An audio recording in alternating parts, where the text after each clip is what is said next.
Students, आज हम लोग स्टार्ट कर रहे हैं part 1 chapter 4 time series analysis. ये वाला चैप्टर जो है this is bonus chapter. 12th standard में इसको बोनस चैप्टर समझ के चलो, बिकॉज इस चैप्टर में नए पॉइंट सिर्फ 2-3 है, which is 3 year 4 year 5 year going average, and that is very easy. मतलब 5th स्टैंडर्ड के बच्चे भी आराम से कर ले, उतने इजी नए पॉइंट्स हैं। और जो पुराने पॉइंट रिपीट हो रहे हैं, टॉपिक्स जो रिपीट हो रहे हैं, ठीक है, वो टॉपिक्स जो है which are same as chapter 3। Chapter 3 में रिग्रेशन, लीनियर रिग्रेशन में हम लोगों ने जो y cap equals to a plus bx वाला इक्वेशन देखा है, उसी इक्वेशन को यहाँ पे यूज करेंगे, सिर्फ x की जगह पे t लिखना है, ठीक है। सो कैलकुलेशन वगैरह बहुत इजी है, रिपीटेटिव है, and this chapter itself is very small chapter, लेकिन फिर भी इस चैप्टर का वेटेज 12 मार्क का है, 12 मार्क्स, ठीक है। That's why I'm saying that this is bonus chapter। तो बहुत इजी है, ठीक है, और इसका वेटेज भी काफी अच्छा है, तो इसको अच्छे से अटेंड कर लेना, समझ लेना। अगर ये चैप्टर आ गया तो 12 मार्क्स आपके जेब में आ जाएंगे, एंड 12 मार्क्स विदाउट ऑप्शन है, विद ऑप्शन उसके वेटेज, उसका वेटेज ज्यादा है।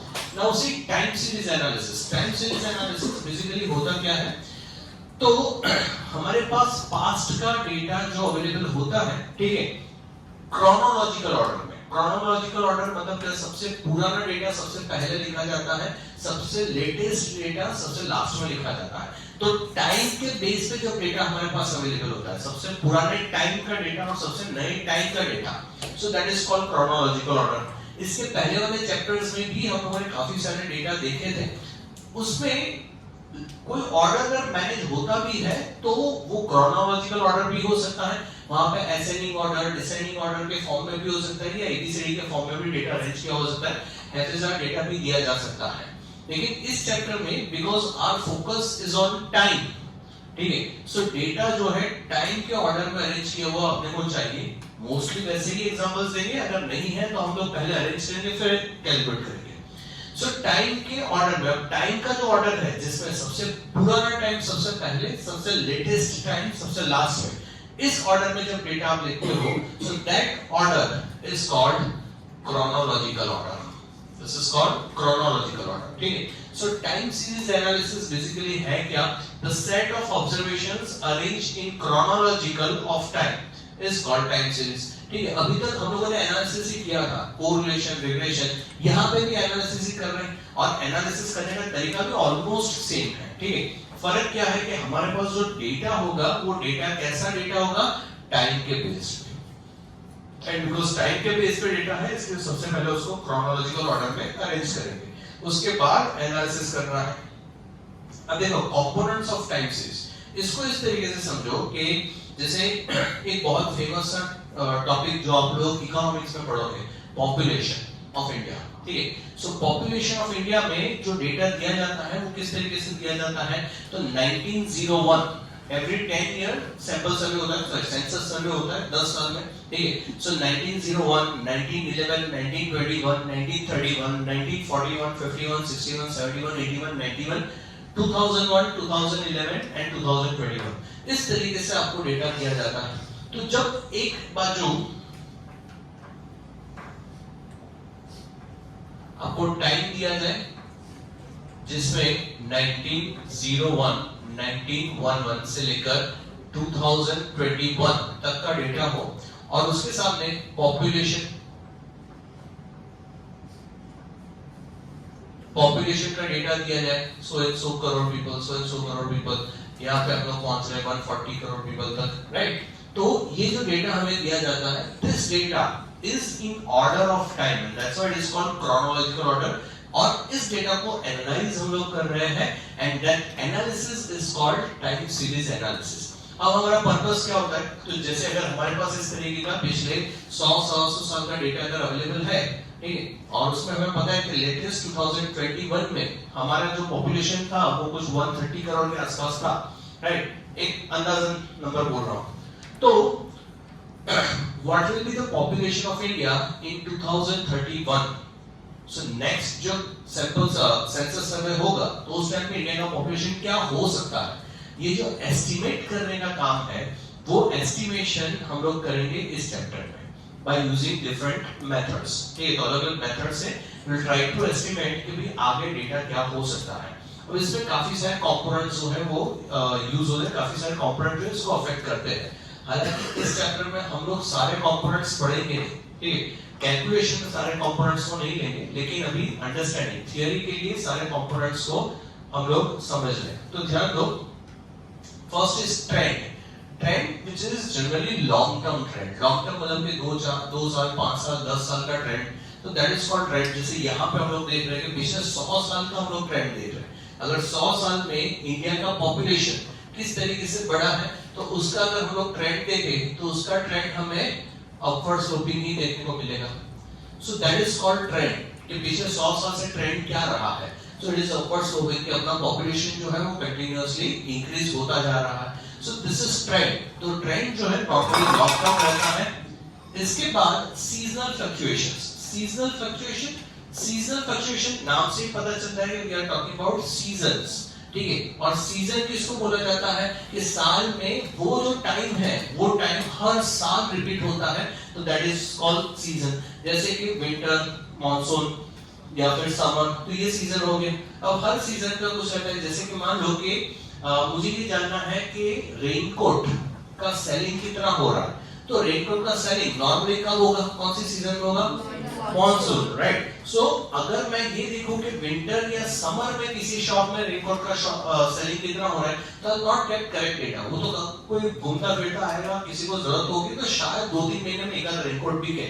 लेकिन जैसे ही मॉनसून आएगा, ठीक है, तो हर शॉप में रेनकोट बिकना चालू हो जाएगा। So if I really want to analyse कि भाई रेनकोट कितना बिक रहा है, तो मेरे को पूरे साल का एनालिसिस करने की जरूरत नहीं है, मुझे सिर्फ उस सीजन का एनालिसिस करने की जरूरत है कि वो जो 2-3 महीना है मॉनसून का, उसमें रेनकोट कितना बिक रहा है। So that is seasonal analysis, ठीक है। सीजन बहुत सारी हो सकती है, जैसे मैंने बोला कि ये जो 3 सीजन है कि मॉनसून, विंटर और समर, इसके अलावा शादी की सीजन होती है, फेस्टिवल की सीजन होती है। जैसे कि दिवाली आई तो क्रैकर्स जो है दिवाली के टाइम पे ज्यादा बिकते हैं, तो वो दिवाली के टाइम पे क्रैकर्स कितने बिक रहे हैं year over year. So this years 2 month of Diwali will be compared with the last years 2 month of Diwali, तो वो 2 महीना या 3 महीना ईयर ओवर ईयर कंपेयर किया जाता है। तो इस तरीके से ये कंपैरिजन होता है। तो जैसे कोई कोला कंपनी है, सॉफ्ट ड्रिंक कंपनी है, ठीक है, तो वो सॉफ्ट ड्रिंक कंपनी जो है उसको अगर अपना सेल्स कंपेयर करना है, तो they cannot compare their sales of January, February, March with April, May, June. ये दोनों अलग टाइम है, because January, February, March winter season है, उसमें सेल्स कम होगा। लेकिन मार्च, अप्रैल, मई, जून जो है ये समर सीजन है, तो समर सीजन में कोला का सेलिंग ज्यादा होगा। So you cannot compare these 2 quarters, क्योंकि जनवरी, फरवरी, मार्च में तो बहुत कम था, अप्रैल, मई, जून में बहुत ज्यादा सेल बढ़ा है, मतलब ये कंपनी काफी ग्रो हो रही है। No, that is wrong, company grow नहीं हो रही है, वो सीजन अलग था। So if you want to compare the performance of the company, you have to compare April, May, June of 2025 and April, May, June of 2024. So this year and last year का same quarter का comparison करोगे तो चीजें समझ में आएगी। So that is seasonal fluctuation, which is generally short term, यानी कि 1 साल से कम टाइम पीरियड जो है उसकी comparison यहाँ पे की जाती है। Cyclical fluctuation, cyclical fluctuation हर एक बिजनेस में हमें ये साइकिल देखने को मिलती है। Changes due to business cycle, economy में, बिजनेस में हमें ये साइकिल देखने को मिलती है, which is called boom, recession, depression, recovery. Boom या प्रॉस्पेरिटी भी उसको बोला जाता है, मतलब गुड टाइम, जहाँ पे इकोनॉमी बहुत फ्लोरिशिंग है, काफी सारी चीजें अच्छी चल रही है, लोगों के पास जॉब है, अच्छे से पैसे मिल रहे हैं, जो बंदा चीजें बेचने के लिए बैठा है उसको अच्छी डिमांड मिल रही है, right. So things are going good, तो दैट इज बूम, मतलब कि दैट इज कॉल्ड प्रॉस्पेरिटी। वहां से जब इकोनॉमी नीचे गिरना चालू होती है, चीजें थोड़ी बहुत खराब होना चालू हो रही है, when economy is in downturn, मतलब वो नीचे जा रही है economy, so that slope is called recession, कि धीरे धीरे चीजों की डिमांड कम हो रही है, धीरे धीरे लोगों की जॉब कम होती जा रही है, अनएम्प्लॉयमेंट धीरे धीरे बढ़ता जा रहा है, so that is called recession।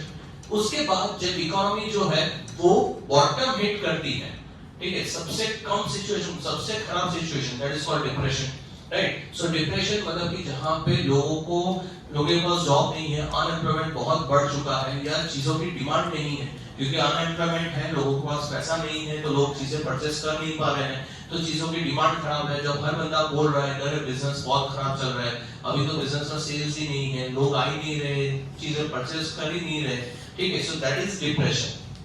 And after depression कभी ना कभी तो इकोनॉमी जो है वापस से रिकवर करना चालू करेगी, एक बॉटम हिट करने के बाद धीरे धीरे वो ऊपर जाना चालू करेगी। So the situation where economy is recovering, this is called recovery, यानी कि जहां पे इकोनॉमी जो है रिकवर हो रही है। सो साइक्लिकल फ्लक्चुएशन, तो ये जो साइकिल है वो कोई भी इकोनॉमी में ये चलता रहता है कि भाई prosperity, recession, depression, recovery, prosperity, recession, depression, recovery, and वो चलता रहता है। So that cyclical fluctuation will be there. तो जो टाइम सीरीज एनालिसिस करो, ठीक है, तो टाइम सीरीज एनालिसिस में you have to consider this cycle also. And ये साइकिल सिर्फ इकोनॉमी का होता है या सिर्फ बिजनेस का होता है ऐसा नहीं है, सारी चीजों का साइकिल होता है। पॉपुलेशन के बारे में भी काफी सारे एनालिस्ट या काफी सारे लोग जो लोग कैलकुलेशन वगैरह करते हैं उन्होंने ये प्रेडिक्ट किया है कि 2061 के जब इंडिया जो है हाईएस्ट पॉपुलेशन पे होगा, it will reach its peak, and after 2061 population जो है कम होना चालू होगा। और ये तो मैंने एक एनालिसिस बताया, ऐसे बहुत सारे एनालिसिस में बहुत सारे डेटा दिए गए हैं कि भाई इंडिया का पॉपुलेशन कब हिट करेगा, कब नीचे जाएगा। एक एनालिसिस 2-3 साल पहले हम लोगों ने देखा था कि by 2024 India will beat China. तो वो प्रेडिक्शन किस बेस पे किया था? तो यही टाइम सीरीज एनालिसिस और काफी सारे कंपोनेंट्स, ये साइक्लिकल फ्लक्चुएशन वगैरह लेके उन्होंने एनालिसिस किया था। उन्होंने प्रेडिक्शन किया कि 2024 में in terms of population India will Sarpass China, and actually 2024 में इंडिया ने चाइना को सरपास कर लिया। तो आज की डेट में पूरे वर्ल्ड में highest populated country is India, right. So ये सारा जो एनालिसिस है वो इन चीजों पे होता है। Last is random fluctuation. Random fluctuation which is unpredictable, जिसको प्रेडिक्ट नहीं कर सकते। जैसे सुनामी आ गया या अर्थक्वेक आ गया, यू कैन नॉट प्रेडिक्ट कि भैया कल सुनामी आवाज चलो हमरा स्विंग कोर्स ऑफ कर देना, you can not predict this, ठीक है। these are unpredictable changes and mainly due to calamities, but calamities not only natural calamities. There are 3 types of calamities that is mentioned in the textbook. One is natural calamity, वो तो आपको पता ही है, वही flood आ गया, earthquake आ गया, tsunami आ गया, so those are natural calamities. Next is man-made calamities. Man-made calamities जैसे वॉर वगैरह हो गया, तो अगर कल जाके अपना किसी कंट्री के साथ वॉर हो जाता है तो प्रेडिक्टेबल नहीं होता ना कि इतना झूलमा वॉर करें, ऐसा प्रेडिक्टेबल नहीं होता, ठीक है। वो तो जब चीजें एक से दूसरी चीजें होने लगती है तो वॉर वाली सिचुएशन हम लोग उतर जाता है, ठीक है। So that is man made calamity. Political calamity, political calamity मतलब कि पॉलिटिकल चेंजेस, यानी कि गवर्नमेंट ने कोई ऐसा रूल लेकर आया कि जहां पे कोई एक इंडस्ट्री या सारे लोगों को बहुत अफेक्ट हो रही है वो चीज, so that is political changes. जैसे कि एक एग्जांपल दे रहा हूं कि दिल्ली में बीच में वहां पे पॉल्यूशन बहुत ज्यादा बढ़ गया था, तो वहां की गवर्नमेंट ने एक रूल लाया था कि भाई ऑड इवन, मतलब there will be one day जब सिर्फ ऑड सीरीज के जिनके पास नंबर्स हैं व्हीकल के, वही लोग अपना व्हीकल लेके निकलेंगे, and one day will be even number, तो जिन लोगों के नंबर्स इवन नंबर है तो आधा ट्रैफिक जो है उसकी वजह से कम करने में ट्राई करा था। बट वो जो चेंजेस आए, वो चेंजेस की वजह से काफी सारे लोग जो है अब odd number and even number select करने लगे। मेरे पास एक ऑड नंबर का भी 2 व्हीलर चाहिए, एक इवन नंबर का भी 2 व्हीलर चाहिए। तो इस तरीके के जो चेंजेस आते हैं, these are political changes, मतलब पॉलिटिकली कोई चेंजेस किए जा रहे हैं, ठीक है। तो वो चेंजेस जो है अनप्रेडिक्टेबल होते हैं, कब कौन सी पॉलिसी चेंज हो जाए और जिसकी वजह से अपने को अफेक्ट हो, या फिर पॉलिटिकल, जैसे कि हम लोगों ने देखा है कि इंडिया के इतिहास में कुछ प्राइम मिनिस्टर का असैसिनेशन हुआ था, उन लोगों को मार दिया गया था, right. So that is uncertain. तो अचानक से ऐसा कोई न्यूज आता है कि जहां पे कोई प्राइम मिनिस्टर की हत्या की जाए तो पूरा पॉलिटिकल सिस्टम चेंज हो जाता है। तो उस टाइम पे क्या होगा, किस तरीके से लोग बिहेव करेंगे, आगे क्या होगा, everything is uncertain which you can not predict, and that's why it is random fluctuation. This fluctuation which can not be predicted are called random fluctuations. Additive model, अब देखो ये जो 4 फैक्टर्स हम लोगों ने देखे, 4 कंपोनेंट्स देखे, ट्रेंड के लिए हम लोग यूज करेंगे टी, सीजनल फ्लक्चुएशन के लिए एस, साइक्लिकल फ्लक्चुएशन के लिए सी, एंड रैंडम फ्लक्चुएशन के लिए आर। तो ये चारों का अगर एडिशन करके हम लोग टाइम सीरीज एनालाइज करने का ट्राई कर रहे हैं तो it is called additive model. चारों का मल्टीप्लिकेशन किया जा रहा है तो it is called multiplicative model. यहाँ पे इस चैप्टर में you just need to know कि एडिटिव मॉडल मतलब एडिशन, मल्टीप्लिकेटिव मॉडल मतलब मल्टीप्लिकेशन। इसको ज्यादा डिटेल में पढ़ने की जरूरत नहीं है because that is not in our syllabus. Methods of estimating trend, इस चैप्टर में हम लोग ये तीन मेथड पढ़ने वाले हैं। First is graphical method, second is least squares method and third is method of moving averages.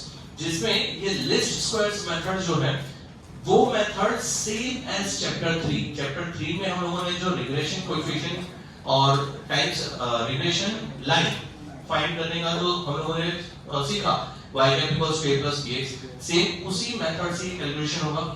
Graphical method जहां पे ग्राफ स्कैटर डायग्राम हम लोगों ने जो सीखे थे उसमें थोड़ा एडिशन होगा ग्राफिकल मेथड में।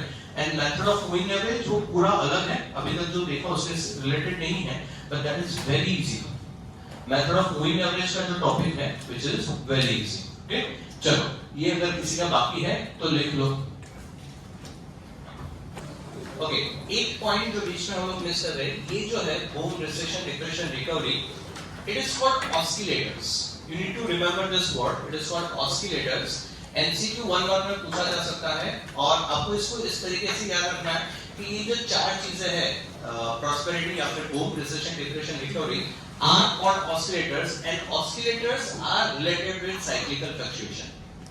ये भी याद रखना है कि oscillators are related with cyclical fluctuation। जो आपको एमसीक्यू या 1 मार्क पूछे जाएंगे उसमें आपको पूछा जाएगा कि जैसे एक एमसीक्यू है कि recession, depression, recovery and boom, या फिर oscillators are components of which component of time series, are part of which component of time series। और चार ऑप्शंस दिए हुए, trend, seasonal fluctuation, cyclical fluctuation and random fluctuation। Then the correct answer is cyclical fluctuation। So that is called oscillator। ठीक है, आज का homework, ये जितनी भी नोट्स लिखवाई है वो सारी नोट आपको वापस से लिखनी है। ठीक है, चलो, see you tomorrow, bye everyone। Bye sir।